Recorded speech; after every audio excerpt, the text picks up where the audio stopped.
Perfect. So tell me, what made the band think of you as the new vocalist, Daniel? How did that come about?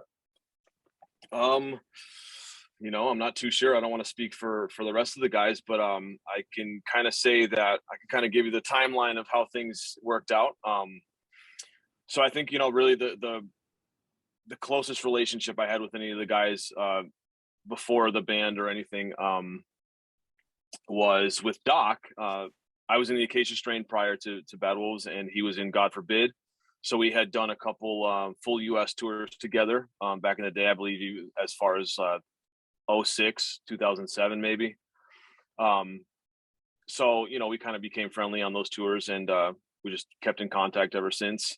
And then post my tenure in the Acacia Strain, I had kind of transitioned into the creative side of things, behind the scenes, just doing production for other bands, kind of co-writing, doing producer work. So I've since 2010 on, I've been in the studio, and during that time, I ended up doing a X-Man podcast with Doc, which he still does.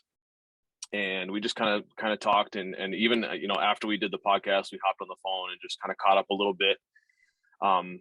At which point, that I kind of tell everybody that I'm always in a creative process. I'm always writing, whether it be for another band or a band that I'm working with in the studio, or for myself even. And with that, I kind of always at least top line a song. I if not full spectrum, at least kind of scat even like a melody or something over a chorus, just for arrangement's sake and everything. So I've been singing my whole life, so it's just something that people just didn't really know too much about, because it was never like a public thing. It was more behind the scenes and writing situation. So even just catching up with Doc on that phone call after it, I think out of my own fandom, even I had done a Seven Dust cover of their song skeleton song. Mm-hmm. And on that phone call, we just kind of were asking each other what we're up to, and I had sent him that song, and so that was the first time Doc heard me kind of clean sing, and he was just kind of like, "What? This is you?" kind of thing, and so he probably kept that demo from then on out, and when it came time, fast forward to when they're looking for a singer and stuff, we had always kept in contact, even leading up to this as well. And I think when it came time for the band to start looking for a singer, Doc maybe still had that demo or something laying around, and I believe he showed it to John, and John hit me up and asked me if I'd like to try out, and that's the rest is history, I guess. Nice. So what did trying out look like? Did they like audition you, or were you presented with some material to try and sing? So I believe it was kind of the jumping off point for any of that was when John had reached out to me. He sent me 3 instrumentals. I believe it was No Messiah, I'll Be There, and Better Off This Way.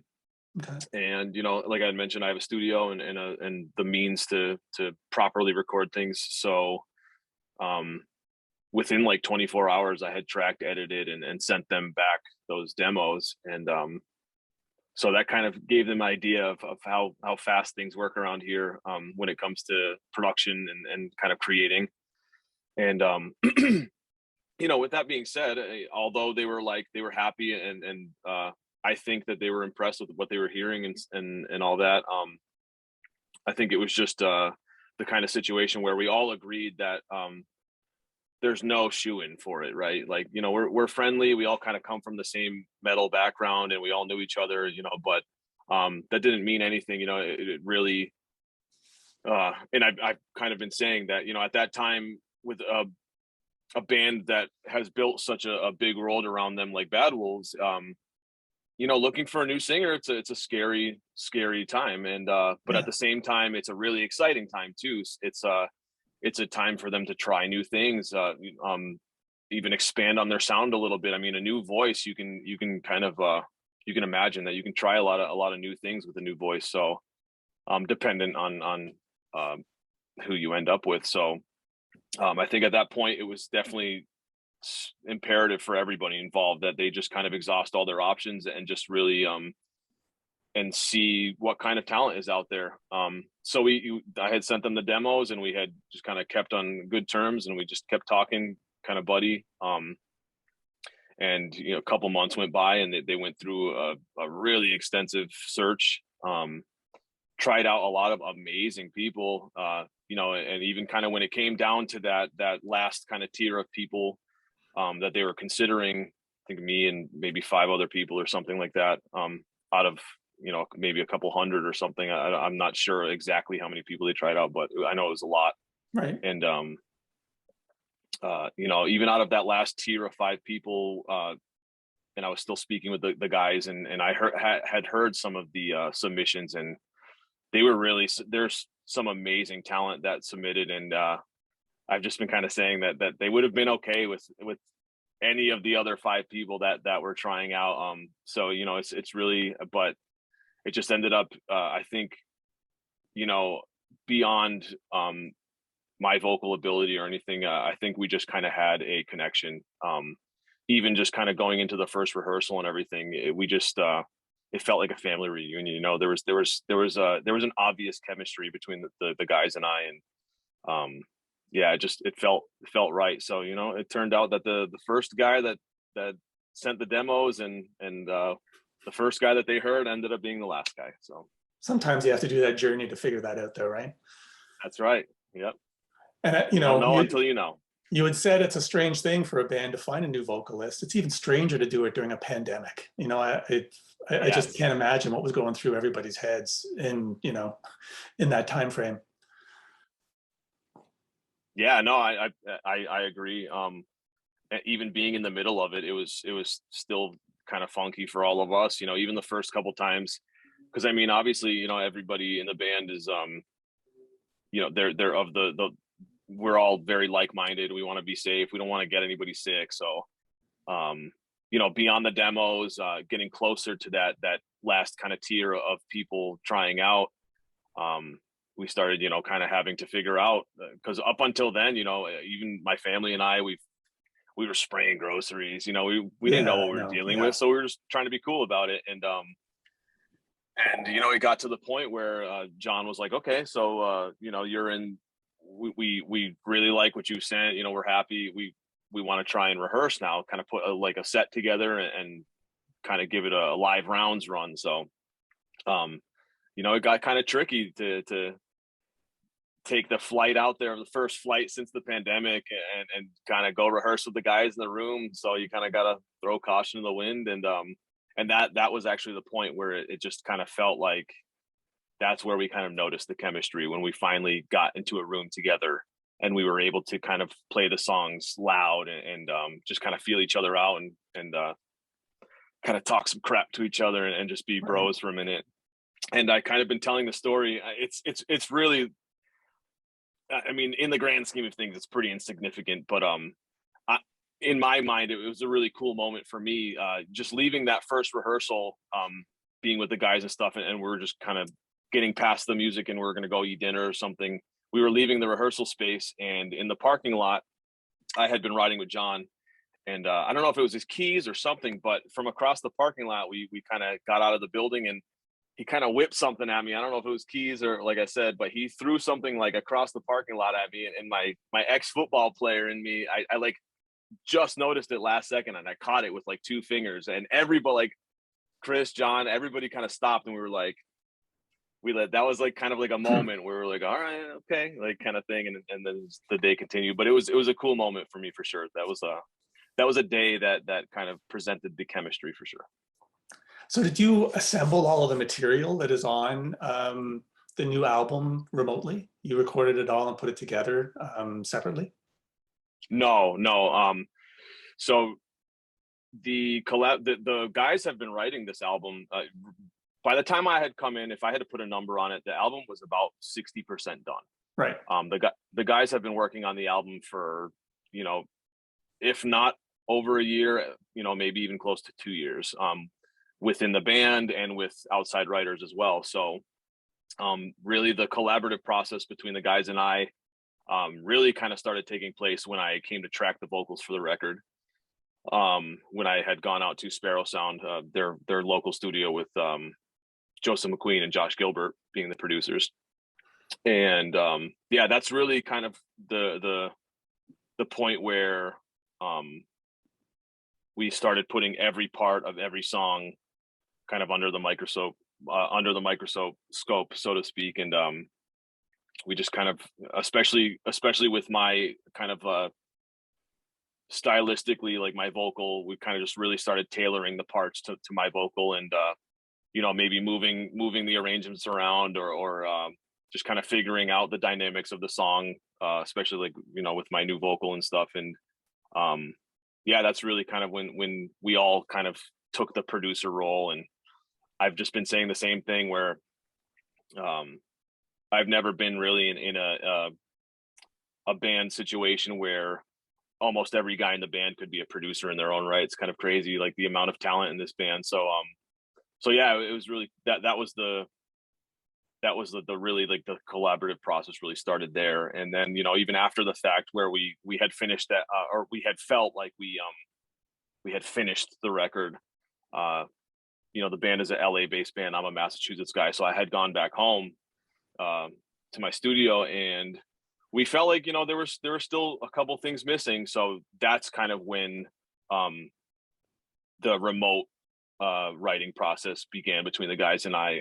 That's when songs like Springfield Summer sparked, and things like that. You know, even beyond that, we had wrote and recorded songs, and even had them mixed, that just didn't make the record. Not so much that we don't feel like they fit the record, but so much that more so that we just had so much material that there was no way. I mean, we would have had to put out a double album, you know. We had so much material. So like a lot of this stuff, we have like a shared Dropbox between the band, that, you know, we have maybe half of another record already started. So the creative process, it's strike while the iron's hot, never stops, you know. And that's kind of where we were able to test even remotely the writing chemistry between like John and I. It's a good problem to have, too much material. Yeah. I would hate for it to be the other way around. Right? So is there ever any discussion when you're putting an album together about, you know, like a skeleton of what it's going to sound like? It needs to be heavier, it needs to have cleaner vocals, there needs to be different chord structures, anything like that? Or you just write songs and go for it? Yeah, no, not at all.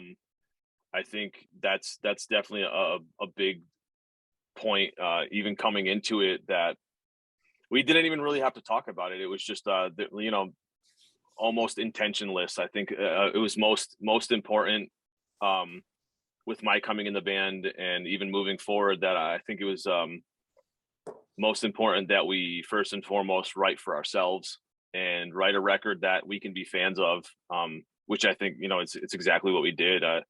I've said it so many times that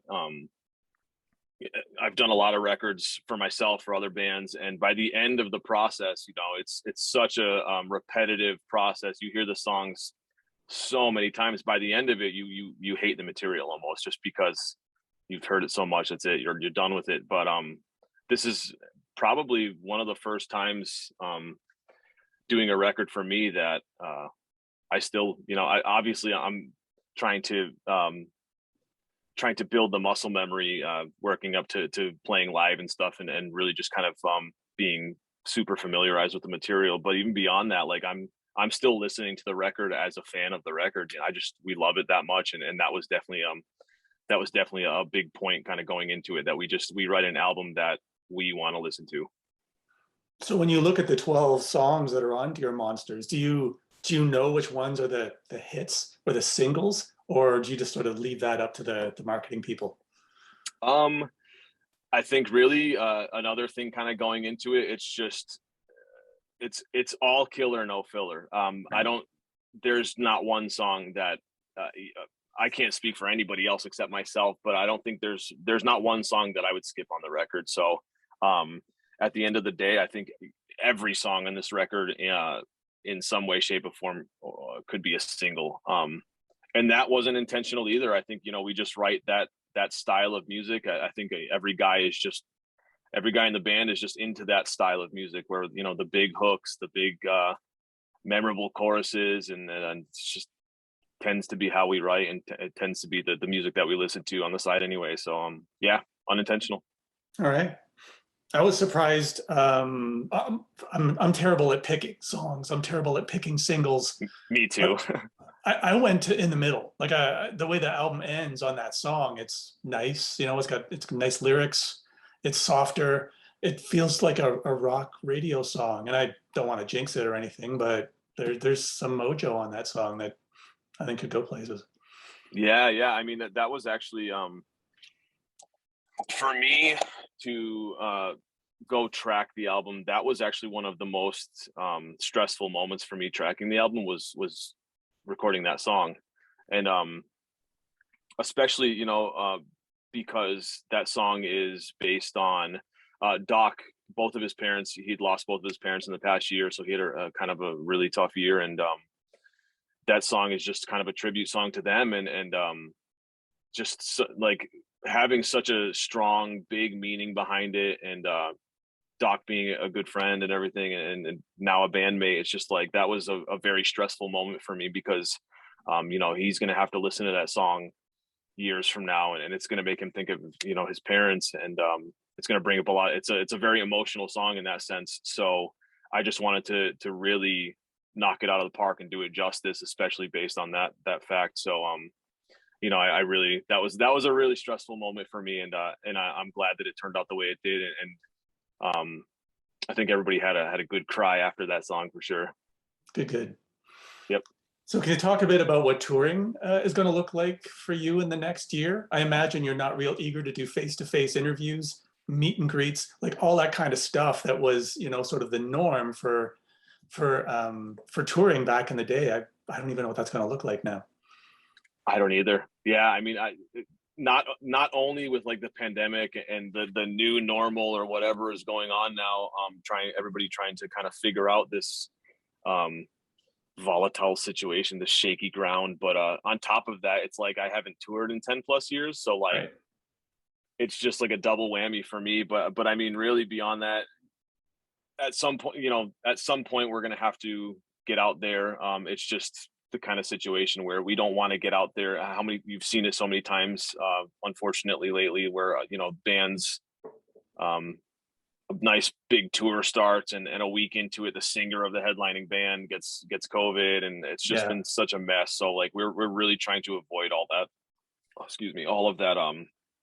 all of that messiness. So we're just really looking for smooth sailing from here on out. And so really, you know, leading up to that, it's for the rest of this year at least, I think we're really just focusing on getting this album out, and a ton of content in the pipeline along with that, you know, in regards to behind the scenes footage from the studio, and behind the scenes footage from all the you know, videos that we've been shooting, and some interactive stuff leading up to the release of the album and everything. So yeah, we're really just kind of focused on the task at hand, and that happens to be the release of the album. And it's crazy that it's already you know, album comes out in 2 weeks. I can't believe it's already here. So we're just super excited for everybody to hear the album in its entirety, because I think that's a really important point to this album too. It's like it's important to hear it as a piece and not just kind of the drips of the songs. So we're really excited. Did you have a portal or like a Patreon or somewhere where people could go and see some of the creation and the stems of this album as it was coming together? No, I don't think so. I think on this one, it's just we're saving all of that stuff for, like I said, like we have some interactive stuff coming up that I'm not sure if I can like mention too much about yet, but I think it's, you know, very, very soon. Yeah, all of that stuff's going to kind of be this interactive thing. So. Crazy. Well, right on, Daniel. That's great. I got a bunch here, and I know you've probably got something else in a few minutes, so I appreciate your time. Thank you so much for having me, man. Appreciate you. Cheers.